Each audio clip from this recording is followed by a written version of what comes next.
ओम गंगणपते नमः। आप सभी का आपके अपने चैनल पर बहुत बहुत स्वागत है। आज इस वीडियो में हम राजा परीक्षित और कलयुग की कथा सुनेंगे। परीक्षित जी महाराज अर्जुन के पौत्र और वीर अभिमन्यु के पुत्र हैं। पांडवों के स्वर्ग जाने के पश्चात राजा परीक्षित ऋषि मुनियों के आदेशानुसार धर्म पूर्वक शासन करने लगे। उनके जन्म के समय ज्योतिषियों ने जिन गुणों का वर्णन किया था वे समस्त गुण उनमें विद्यमान थे। उनका विवाह राजा उत्तर की कन्या इरावती से हुआ। उससे उन्हें जन्मेजय आदि 4 पुत्र प्राप्त हुए। इस प्रकार वे समस्त ऐश्वर्य भोग रहे थे। आचार्य कृप को गुरु बनाकर उन्होंने जाह्नवी के तट पर 3 अश्वमेघ यज्ञ किए। उन यज्ञों में अनंत धन राशि ब्राह्मणों को दान में दी और दिग्विजय हेतु निकल गए। दिग्विजय करते हुए परीक्षित सरस्वती नदी के तट पर पहुँचे। वहाँ पर राजा ने एक बैल और गऊ को पुरुष भाषा में बात करते हुए सुना। वो बैल केवल एक पैर पर खड़ा था, जबकि गाय की दशा जीर्ण शीर्ण थी और आंखों में आंसू थे। ये बैल साक्षात धर्म है और गऊ धरती माता है। बैल केवल एक पांव पर ही खड़ा है, जो सत्य है। बैल के 3 पांव नहीं हैं, दया, तप और पवित्रता। बैल केवल एक पांव पर खड़ा है। कलयुग में ना दया होगी, ना तप होगा, ना पवित्रता होगी, केवल सत्य होगा। बैल गाय से पूछता है कि हे देवी पृथ्वी, तुम्हारा मुख मलिन क्यों हो रहा है? किस बात की तुम्हें चिंता है? कहीं तुम मेरी चिंता तो नहीं कर रही हो कि अब मेरा केवल एक पैर ही रह गया है, या फिर तुम्हें इस बात की चिंता है कि अब तुम पर शूद्र राज्य करेंगे? पृथ्वी बोली, हे धर्म, तुम सब कुछ जानकर भी मुझसे मेरे दुख का कारण पूछते हो। सत्य, पवित्रता, क्षमा, दया, संतोष, त्याग, शम, दम, तप, सरलता, क्षमता, शास्त्र विचार, उपरति, तितिक्षा, ज्ञान, वैराग्य, शौर्य, तेज, ऐश्वर्य, बल, स्मृति, कांति, कौशल, स्वतंत्रता, निर्भीकता, कोमलता, धैर्य, साहस, शील, विनय, सौभाग्य, उत्साह, गंभीरता, कीर्ति, आस्तिकता, स्थिरता, गौरव, अहंकारहीनता आदि गुणों से युक्त भगवान श्री कृष्ण के अपने धाम चले जाने के कारण मुझ पर घोर कलयुग आ गया है। मुझे तुम्हारे साथ ही साथ देव, पितृगण, ऋषि, साधु, सन्यासी आदि सभी के लिए महान शोक है। भगवान श्री कृष्ण के जिन चरणों की सेवा लक्ष्मी जी करती हैं, उनमें कमल, वज्र, अंकुश, ध्वजा आदि के चिन्ह विराजमान हैं और वे ही चरण मुझ पर पड़ते थे, जिससे मैं सौभाग्यवती थी। अब मेरा सौभाग्य समाप्त हो गया है। जब धर्म और पृथ्वी आपस में बात कर रहे थे, तभी एक काला काला व्यक्ति आया और गऊ को लात मारी, बैल को डंडे से मारा। महाराज परीक्षित अपने धनुष बाण को चढ़ाकर मेघ के समान गंभीर वाणी में ललकारे, रे दुष्ट पापी नराधम, तू कौन है? इन निरीह गाय तथा बैल को क्यों सता रहा है? तू महान अपराधी है। तेरे अपराध का उचित दंड तेरा वध ही है। मैं तुझे जीवित नहीं छोड़ूंगा। इतना कहकर राजा परीक्षित ने उस पापी को मारने के लिए अपनी तीक्ष्ण धार वाली तलवार निकाली। वो व्यक्ति डर गया और परीक्षित जी महाराज के चरणों में गिर गया और क्षमा मांगने लगा। वो बोला कि मैं कलयुग हूँ, भगवान श्री कृष्ण के जाने के बाद अब द्वापर युग खत्म हो गया है और कलयुग का आगमन हो गया है। अब मेरा राज चलेगा। राजा परीक्षित बोले कि अधर्म, पाप, झूठ, चोरी, कपट, दरिद्रता आदि अनेक उपद्रवों का मूल कारण केवल तू ही है। अतः तू मेरे राज्य से तुरंत निकल जा और लौटकर फिर से कभी मत आना। इस पर कलयुग बोला कि मैं कहाँ जाऊं? जहाँ तक सूर्य और चंद्रमा का प्रकाश है, मुझे आप धनुष बाण लिए दिखाई देते हो। अब मुझ पर दया करके मेरे लिए कोई तो स्थान बताइए ना। परीक्षित बोले कि आपके अंदर केवल और केवल अवगुण हैं। अगर एक भी गुण तेरे अंदर है तो बता, मैं फिर तुझे कोई स्थान अवश्य दूंगा। इस पर कलयुग थोड़ा खुश हुआ और बोला, हे महात्मन, आप बड़े दयालु हैं। माना कि मेरे अंदर अवगुण ही अवगुण है, लेकिन एक सबसे बड़ा गुण है। कलयुग में केवल भगवान नाम, हरि नाम से ही मुक्ति संभव है। भगवान को पाने के लिए कोई लंबे चौड़े यज्ञ, हवन, पूजा और विधि विधान की जरूरत नहीं पड़ेगी। मानो रामचरितमानस की यह चौपाई यहाँ सार्थक हो रही है। कलयुग केवल नाम आधारा, सुमिर सुमिर नर उतरहि पारा। कलयुग के इस तरह कहने पर राजा परीक्षित सोच में पड़ गए। फिर विचार करके उन्होंने कहा, हे कलयुग, द्वैत अर्थात जुआ, मद्यपान अर्थात मदिरालय, पर स्त्री गमन अर्थात वैश्यालय और हिंसा अर्थात कसाई खाना, इन चारों स्थानों में असत्य, मद, काम और क्रोध का निवास होता है। इन चारों स्थानों में निवास करने की मैं तुझे छूट देता हूँ। यदि व्यक्ति अपना भला चाहे तो इन चारों से दूर रहना चाहिए। कलयुग ने राजा का बहुत धन्यवाद किया और बोला, हे राजन, आपने चारों स्थान अपनी मर्जी से दिए हैं। एक स्थान मैं भी आपसे मांगता हूँ, आप देने की कृपा करें। कृपया करके मुझे स्वर्ण अर्थात सोने में भी स्थान दें। तब परीक्षित जी महाराज ने उसे सोने में भी स्थान दे दिया। गुरुदेव जी बताते हैं कि सोने का मतलब यह नहीं कि आप सोना पहनते हो, उसमें कलयुग है, क्योंकि भगवान श्री कृष्ण ने खुद बोला है, धातुओं में स्वर्ण मेरा स्वरूप है। कहने का मतलब ये है कि जो भी पैसा अनीति से, गलत तरीके से, हिंसा से आए और उससे सोना लिया जाए, उसमें कलयुग का वास है। कलयुग को वचन देकर जब राजा परीक्षित अपने महल में लौटे तो अचानक अपने कोषागार में चले गए, जहां एक संदूक देखकर ठिठक गए। संदूक खोला तो उसमें चमचमाता हुआ सोने का मुकुट देखा। इतना सुंदर मुकुट देखकर राजा की आंखें चुंधिया गईं और उस मुकुट को सिर पर धारण किया। मुकुट राजा परीक्षित ने अपने सिर पर धारण किया। वह मुकुट पांडव जरासंध को मार कर लाए थे और कोषागार में जमा कर दिया था। किसी भी पांडव ने उसे धारण नहीं किया। कलयुग के प्रभाव से ही राजा परीक्षित ने मुकुट सिर पर धारण किया, क्योंकि सोने में कलयुग को स्थान दे दिया।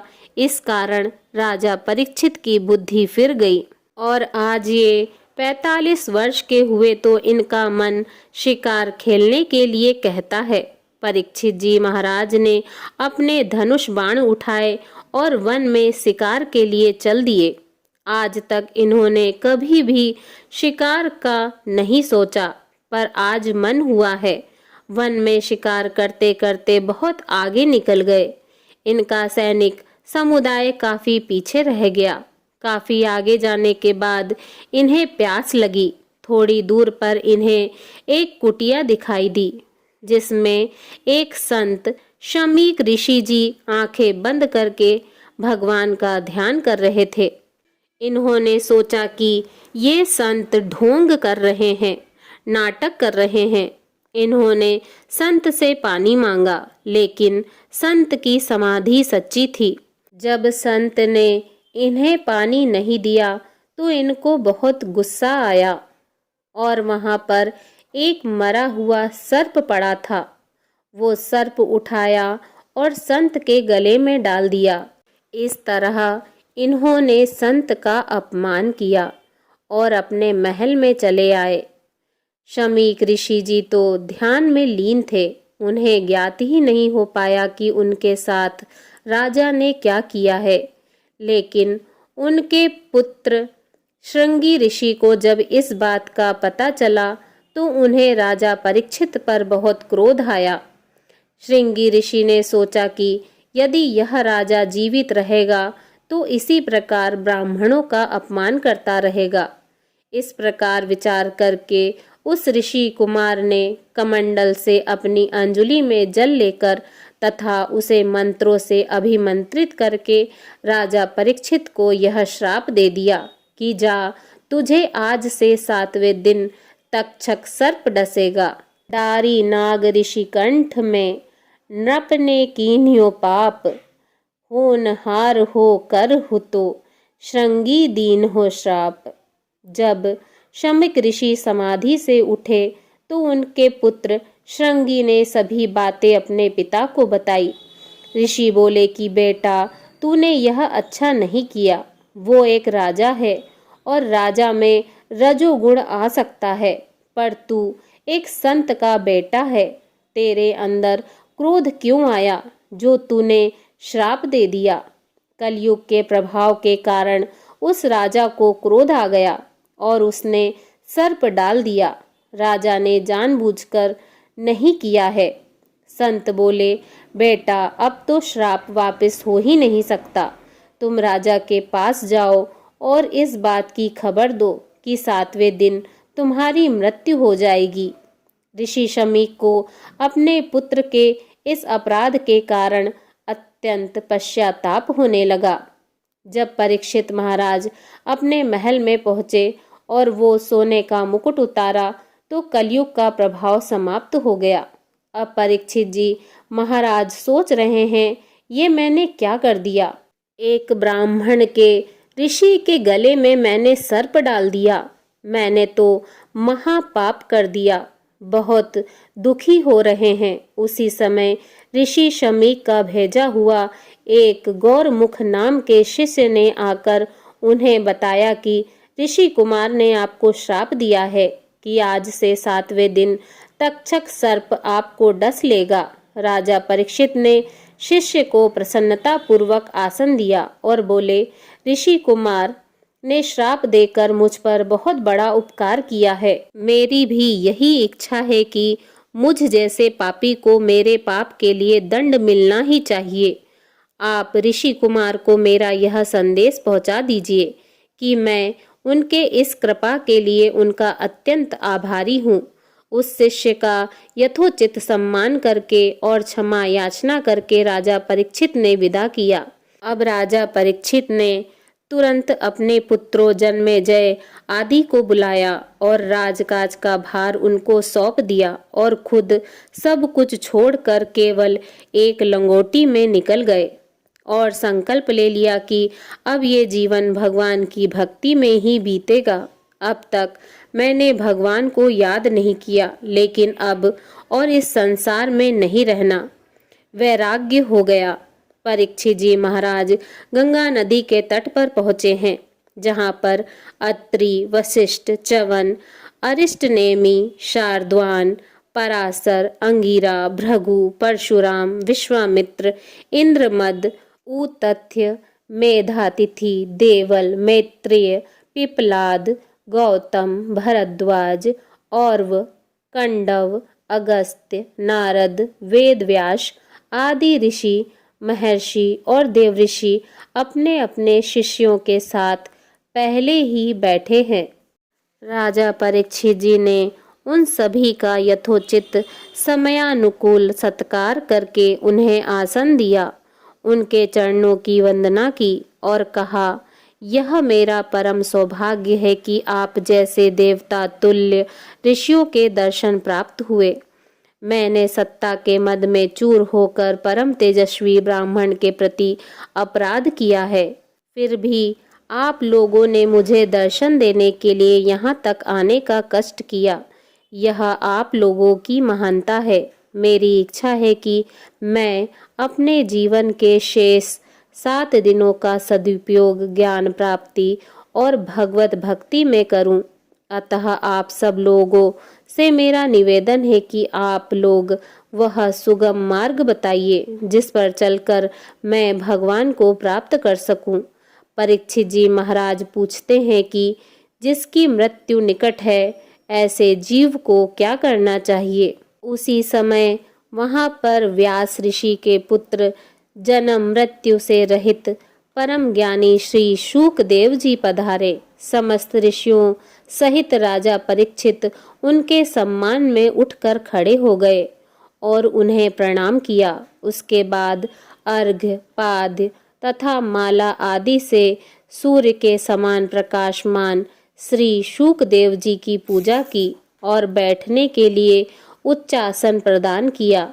उनके बैठने के बाद अन्य ऋषि भी अपने अपने आसन पर बैठ गए।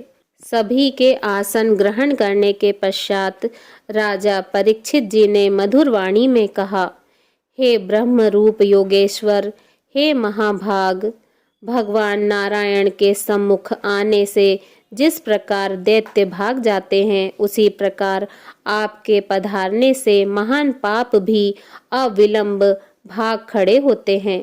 आप जैसे योगेश्वर के दर्शन अत्यंत दुर्लभ हैं, पर आपने स्वयं मेरी मृत्यु के समय पधार कर मुझ पापी को दर्शन देकर मुझे मेरे संपूर्ण पापों से मुक्त कर दिया है। आप योगियों के भी गुरु हैं। आपने परम सिद्धि प्राप्त की है। अतः कृपया करके यह बताइए कि मरणासन प्राणी के लिए क्या कर्तव्य है। उसे किस कथा का श्रवण, किस देवता का जप, अनुष्ठान, स्मरण तथा भजन करना चाहिए और किन किन बातों का त्याग कर देना चाहिए। गुरुदेव जी कहते हैं कि ये प्रश्न केवल परीक्षित का ही नहीं, प्रत्येक जीव का है, क्योंकि हम सब मृत्यु के निकट हैं। हमारी मृत्यु कभी भी हो सकती है। राजा को तो 7 दिन का समय भी मिल गया, लेकिन हमें तो ये भी नहीं पता कि हम किस दिन मरेंगे। तो जवाब में गुरुदेव कहते हैं, जीवन के 7 ही दिन हैं भैया, सोमवार से लेकर रविवार तक, और इन्हीं 7 दिनों में एक दिन हमारा दिन भी निश्चित है। इसीलिए प्रत्येक दिन भगवान का स्मरण, कीर्तन और भजन करो। इस प्रकार सुखदेव जी महाराज ने परीक्षित को श्रीमद् भगवत कथा का रसपान करवाया और उन्हें मुक्ति मिली, भगवान का लोक मिला। प्रेम से बोलिए जय श्री राधे राधे, जय श्री राधे कृष्णा।